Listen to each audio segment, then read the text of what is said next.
ही घोषणा करायला काही अडचण नाही की काँग्रेस पूर्णपणे कराड उत्तर विधानसभा मतदारसंघामधली भाजपमय झालेली आहे। कुठल्याही परिस्थितीमध्ये आपल्याला कराड तालुका पंचायत समितीचा सभापती हा भारतीय जनता पार्टीचाच झाला पाहिजे। आपली पार्टी विशाल आहे आणि फक्त आशिया खंडामध्ये नाही तर जगामध्ये सगळ्यात मोठी पार्टी भारतीय जनता पार्टी आहे। गावचं सरपंच पद बघत बघत तुमची इच्छा जर का असेल, नेत्यांचे आदेश असतील तर वर सुद्धा आम्ही तुम्हाला जिल्ह्यामध्ये काम करायची संधी देऊ। आदरणीय मनोज दादा, कार्यक्रमाच्या निमित्तानं उपस्थित असणारे भारतीय जनता पार्टीचे प्रदेशाचे उपाध्यक्ष आदरणीय विक्रम बाबा, जिल्ह्याचे माजी जिल्हा अध्यक्ष, आपले सगळ्यांचे नेते आदरणीय धैर्यशील दादा कदम, कार्यक्रमाच्या निमित्तानं उपस्थित असणारे आदरणीय रामकृष्णजी वेता, महेश बाबा जाधव, सागरजी शिवदास, योगेशजी सरकाळे, तुकारामजी नलवडे, आदरणीय मृणालिनीताई मोहिते। आपलं ताई भाषण ऐकल्यानंतर मला या गोष्टीची खात्री पटली की भारतीय जनता पार्टीच्या महिला मोर्चाच्या बॉडीवर काम करण्यासाठी आपण योग्य आहात आणि त्यामुळं गावचं सरपंच पद बघत बघत तुमची इच्छा जर का असेल, नेत्यांचे आदेश असतील तर वर सुद्धा आम्ही तुम्हाला जिल्ह्यामध्ये काम करायची संधी देऊ। आदरणीय उमेश दादा, आदरणीय राजूजी मोहिते, संगीताताई मोहिते, आदरणीय संजय बापू निकम, आणि खरं तर हा कार्यक्रम आयोजित व्हावा म्हणून ज्यांनी विशेष प्रयत्न केले ते आदरणीय महेंद्र मोरे साहेब, मोठ्या संख्येने उपस्थित असणारे या पंचकृषीमधनं आलेले सगळे नागरिक, माता भगिनी आणि तरुण मित्रांनो, आज मला मनापासून आनंद होतोय की तळबीड नगरीमध्ये हा असा भव्य कार्यक्रम भारतीय जनता पार्टीमध्ये पक्षप्रवेशाचा आपण आयोजित केलेला आहे। आणि या कार्यक्रमाच्या निमित्तानं या कार्यक्रमाला साजेल असा प्रमुख पाहुणा आदरणीय नामदार जयाभाऊंच्या रूपानं आपल्याला मिळालेला आहे। मगाशी धैर्यशील दादांनी सांगितल्याप्रमाणे 3दा जयाभाऊ अलीकडच्या काळामध्ये इथं येऊन गेले आणि प्रत्येक वेळेला थोडं थोडं परिवर्तन करत गेले आणि या वेळेला मात्र आपल्या हक्काचा आमदार आणि आपल्या हक्काचा मंत्री हा आपल्या गावामध्ये आपल्याला बघायला मिळतो। मोठ्या प्रमाणावर विकास कामं आपल्या गावामध्ये भारतीय जनता पार्टीच्या वतीनं झालेली आहेत। त्याच्यामध्ये ग्राम विकास खात्याच्या मंत्री महोदयांच्या माध्यमातून काही विकास कामं झालीत, आपल्या आमदार साहेबांच्या माध्यमातून काही विकास कामं झालीत, कोट्यावधी रुपयाची कामं ही आज आपण चालू होताना पाहतोय आणि त्याच्यामध्ये आपल्या गावची एकत्रित प्रगती कशी आपल्याला करता येईल याच्यासाठीचा प्रयत्न आदरणीय उमेश दादा असतील, आदरणीय ताई असतील, त्यांचे सगळे सहकारी असतील, यांच्या माध्यमातून आपल्याला होताना दिसतोय। आज आपलं स्वप्न आहे की आपल्याला 2.5 कोटी रुपयाचा निधी आज आपल्या स्मृतीस्थळाच्या रिडेव्हलपमेंटसाठी मिळालेला आहे आणि येणाऱ्या काळामध्ये अधिकचा 2.5 कोटी असे एकूण 5 कोटी रुपयाचा निधी हा आज आपल्या स्मृतीस्थळाच्या रिडेव्हलपमेंटसाठी मिळणार आहे।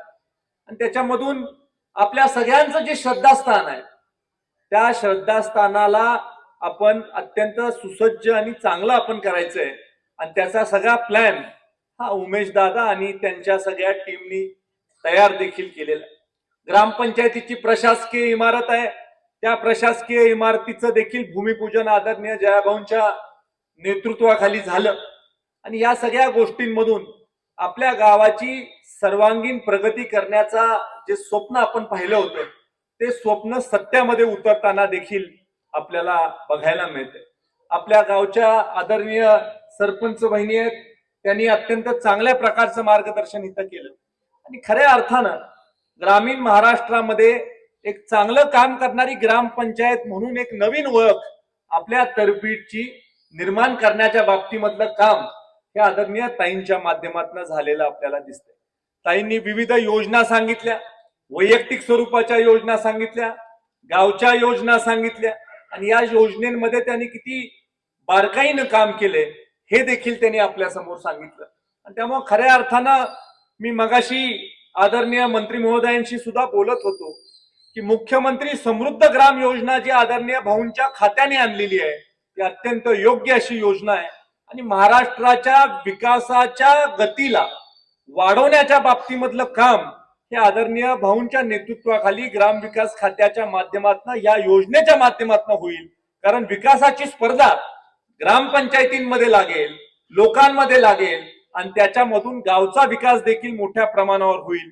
या योजनेमध्ये निश्चित स्वरूपी आपल्या तळबीडचा कसा क्रमांक येईल याच्यासाठीचा प्रयत्न ताई आपण आणि आपल्या सहकार्यांच्या माध्यमातून होणं अत्यंत गरजेचं आहे.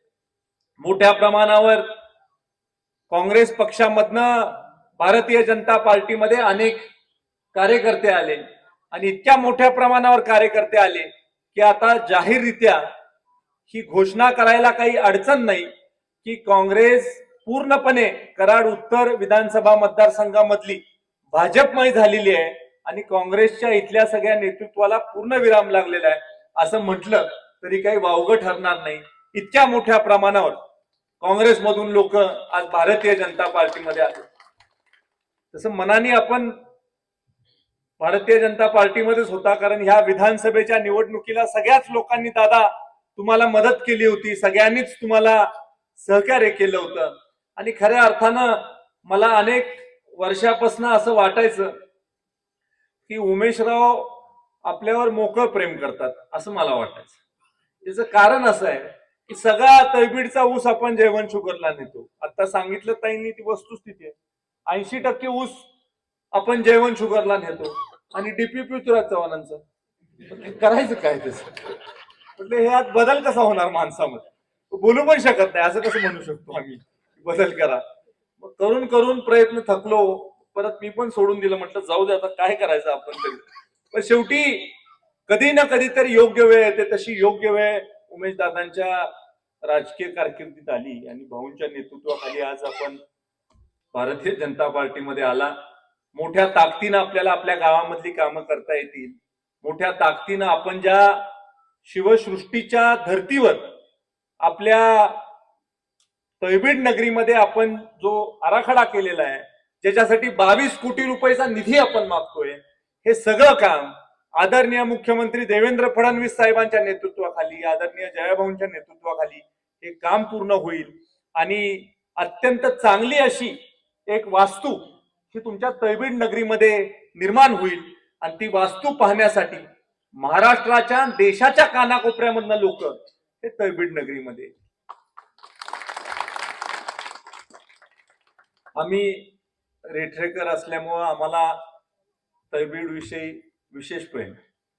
जे मोहिते आहेत त्यांना तळबीड विषयी विशेष प्रेम आहे आणि खऱ्या अर्थानं इतिहासाच्या पानांमध्ये आपण गेलो की आपल्याला असं लक्षात येईल की या स्वराज्याचं रक्षण करायचं ज्यांनी काम केलं, धर्मवीर छत्रपती संभाजी महाराजांची पाठराखण करायचं ज्यांनी काम केलं, धर्मवीर छत्रपती संभाजी महाराजांवर काही लोकांनी फितुरी केली, फितुरी केलेल्या लोकांना सुद्धा न्याय देण्याच्या बाबतीमधली भूमिका ही आदरणीय सरसेनापती हंबीररावजी बाजी मोहितेंच्या माध्यमातून झाली. अशा एका थोर महापुरुषाच्या गावामध्ये चांगलं काम करणारे लोकप्रतिनिधी या गावाला लाभले याचा आनंद विशेष माझ्यासारख्या कार्यकर्त्याला वाटतो. की मगासपासून मी त्यांची तळमळ पाहतोय, ज्या पद्धतीने आपण ह्या गावाच्या विषयी सांगताय, स्वतःच्या घराच्या विषयी ज्या तळमळीने आपण विचार करतो त्या तळमळीनं आपल्या गावाच्या विषयी विचार करणारं नेतृत्व या गावामध्ये मिळालं या गावाला, याचा विशेषतः आनंद मला निश्चित या कार्यक्रमाच्या निमित्तानं होतो. खऱ्या अर्थानं इतिहासामधून अनेक गोष्टी शिकण्यासारख्या असतात आणि ह्या इतिहासामधून आपण अनेक गोष्टीचा बोध देखील घ्यायचा असतो. योग्य वेळेला योग्य निर्णय घेण्याची मानसिकता देखील आपण घ्यायची असते. केंद्र सरकारच्या माध्यमातून ज्या प्रकारे मागच्या 10 वर्षांनी मोदीजींच्या नेतृत्वाखाली काम चालतं, देवाभाऊंच्या नेतृत्वाखाली ज्या प्रकारे महाराष्ट्राने प्रगती केलेली आहे, विकास केलेला आहे, ह्या विचाराने आपण जाण्याची गरज होती. आणि तो विचार आपण स्वीकारला ही खऱ्या अर्थानं आजच्या कार्यक्रमाची उपलब्धी आहे. देवाभाऊंच्या नेतृत्वाखाली महाराष्ट्र आता अत्यंत जोरदार गतीनं प्रगती करतोय आणि ही प्रगती करत असताना महाराष्ट्रामधल्या सर्वसामान्य माणसाला जे लागतं ते देण्याची भूमिका ही भारतीय जनता पार्टीने घेतली आहे.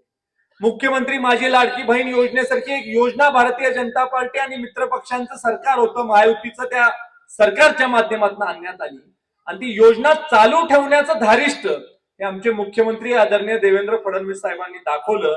निवडणूक जिंकली तरी सुद्धा लोकप्रिय योजना आणि ज्या योजनेमधनं सर्वसामान्य माणसाला, माझ्या माता भगिनीला न्याय मिळतो, ही योजना चालू ठेवण्याच्या बाबतीमधलं काम त्यांनी केलं. अनेक खात्यांमध्ये आपण रिशेड्यूल केलं, अनेक खात्यांचा निधी कमी जास्त केला, पण ही योजना माता भगिनींना स्वातंत्र्य देणारी योजना किंवा माता भगिनींच्या जीवनामध्ये एक आशेचा किरण ज्या योजनेमधनं निर्माण झालाय ती योजना चालू ठेवण्याचं काम देखील भारतीय जनता पार्टीच्या माध्यमातून चालू होताना किंवा योजना चालू ठेवण्याचं काम आपण केलं. आज खऱ्या अर्थानं आदरणीय जयाभाऊंच्या माध्यमातून सगळ्या आमदारांना, विशेषतः नवीन आमदारांना 25-15चा निधी हा आत्ताच वितरित करण्यात आलेला आहे आणि मी मगाशीच भाऊंना सांगत होतो की तुम्ही 10-20 कोटी रुपयाचा निधी दिला तर त्याच्यापेक्षा सुद्धा जास्त आनंद आम्हाला या 2.5 कोटी रुपयामध्ये होतोय. कारण 5-5 लाख रुपये ज्या वेळेला आपण कार्यकर्त्यांच्या विचाराने किंवा त्यांच्या विनंतीनुसार देतो त्यावेळेला कार्यकर्त्यांना खूप मोठा आनंद होत असतो आणि त्यामुळे ही जी योजना आहे ही योजना ही अत्यंत चांगली आहे आणि आता आपल्या माध्यमातून पारदर्शकपणे ही योजना महाराष्ट्राच्या कानाकोपऱ्यामध्ये राबवण्याच्या बाबतीमधलं देखील काम मोठ्या प्रमाणावर चालू आहे. आज आदरणीय आमदार मनोज दादा असतील, आदरणीय धैर्यशील दादा असतील, रामकृष्णजी असतील, या तिघांनाही माझी विनंती आहे की अत्यंत चांगल्या प्रकारचं वातावरण कराड उत्तर विधानसभा मतदारसंघामधल्या कराड तालुक्यामध्ये आहे आणि इतर सुद्धा मतदारसंघामध्ये वातावरण चांगलं आहे. कराड तालुक्यामधली सगळी जे आपले जिल्हा परिषदेचे आणि पंचायत समितीचे गट आणि गण आहेत याच्यामध्ये भारतीय जनता पार्टीचा झेंडा फडकवण्याच्या बाबतीमधलं काम आपण सगळ्यांनी समन्वयाने केलं पाहिजे. कुठल्याही परिस्थितीमध्ये आपल्याला कराड तालुका पंचायत समितीचा सभापती हा भारतीय जनता पार्टीचाच झाला पाहिजे, याच्यासाठीची भूमिका ही तुम्ही आणि आम्ही सगळ्यांनी मिळून घेतली पाहिजे. आज आपल्याला कमळाचा विचार हा तळागाळापर्यंत पोहोचवायचा आहे, सर्वसामान्य माणसापर्यंत पोहोचवायचा आहे आणि तोच प्रयत्न आपल्या सगळ्यांकडून व्हावा ही विनंती तुम्हाला या कार्यक्रमाच्या निमित्तानं करतो. उमरज जिल्हा परिषद गटामध्ये आमची 2 गाव आहेत, वाघाव आणि गोंशी, आणि आमचे 4-10 वर्षापासून भारतीय जनता पार्टीचं काम करणाऱ्या कार्यकर्त्यांचा प्रवेश घेतल्यावर मी सुद्धा आश्चर्यचकित झालो. म्हटलं हे नव्यानं कसं काय घेतायत, पण मग ते मला असं लक्षात आलं की ओघामध्ये तुम्ही बोलून गेला होता. कारण अलीकडच्या काळामध्ये अशी परिस्थिती आहे की कोणीही भारतीय जनता पार्टीमध्ये येऊ शकतो असं वातावरण आता आपल्या तालुक्यामध्ये निर्माण झालं. आता आपण बघितले काही प्रवेश उत्तर मधले बघितले, दक्षिण मधले बघितले, मान मधले बघितले, खटाव मधले बघितले, संबंध सातारा जिल्ह्यामध्ये मोठा ओघ भारतीय जनता पार्टीमध्ये येण्याकडे लोकांचा लागलेला आहे. आणि मी सुद्धा आपल्याला विनंती करतो की जे काही मागे राहिलेत त्या सुद्धा लोकांना आपण आपल्या विचारामध्ये समाविष्ट करून घेण्यासाठी प्रयत्न केला पाहिजे. आपली पार्टी विशाल आहे आणि फक्त आशिया खंडामध्ये नाही तर जगामध्ये सगळ्यात मोठी पार्टी भारतीय जनता पार्टी आहे, हे देखील मी या कार्यक्रमाच्या निमित्तानं आपल्याला सगळ्यांना सांगतो. आज या कार्यक्रमानिमित्त आदरणीय उमेश भाऊंनी अत्यंत चांगला निर्णय घेतला. कवठ्याच्या माझ्या लोकांनी, बेलोड्याच्या माझ्या लोकांनी देखील निर्णय घेतला. त्यांचे सगळ्यांचे आभार या कार्यक्रमाच्या निमित्तानं मानून माझे 2 शब्द संपवतो. जय हिंद, जय महाराष्ट्र.